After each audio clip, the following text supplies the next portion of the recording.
زندگی کے سفر میں انسان کو ایسے مراحل سے گزرنا پڑتا ہے جہاں اچانک آنے والا نقصان، جدائی، بیماری یا ناکامی اسے اندر سے توڑ دیتی ہے۔ ان لمحات میں دکھ اس قدر شدید ہوتا ہے کہ انسان کو یوں محسوس ہوتا ہے جیسے اس کی دنیا ہی اجڑ گئی ہو۔ عقل حیران، دل شکستہ اور زبان پر سوال ہوتے ہیں۔ مگر یہی وہ مقام ہے جہاں ظاہری تکلیف کے پردے میں اللہ کی مصلحت خاموشی سے اپنا کام کر رہی ہوتی ہے، جس کا ادراک ہمیں فوری طور پر نہیں ہو پاتا۔ اکثر ایسا ہوتا ہے کہ جس نقصان کو ہم اپنی بدقسمتی سمجھ رہے ہوتے ہیں، وہ دراصل ہمیں کسی بڑے نقصان سے بچا رہا ہوتا ہے۔ ایک بند ہوتا ہوا دروازہ کسی نئے راستے کا پیش خیمہ بنتا ہے۔ ایک ٹوٹتا ہوا رشتہ خودداری، صبر اور حقیقت پسندی سکھاتا ہے، اور ایک ناکامی ہمیں غرور سے نکال کر عاجزی اور حکمت کی طرف لے آتی ہے۔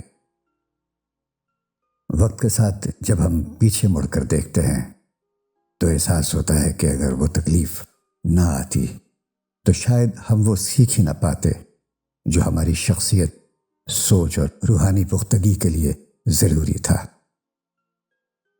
اللہ کی مصلحت کا ایک پہلو یہ بھی ہے کہ وہ انسان کو آزمائش کے ذریعے اس کی اصل طاقت سے روشناس کرواتا ہے۔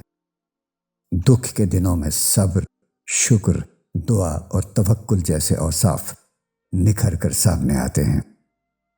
انسان کو یہ شعور حاصل ہوتا ہے کہ اصل سہارا نہ حالات ہیں، نہ لوگ، بلکہ صرف اللہ کی ذات ہے۔ یہی شعور دل کو سکون دیتا ہے اور انسان کو اندر سے مضبوط بناتا ہے۔ یہ بات یاد رکھنی چاہیے کہ ہماری نظر حال پر ہوتی ہے، جبکہ اللہ کی نظر ماضی، حال اور مستقبل سب پر یکساں ہوتی ہے۔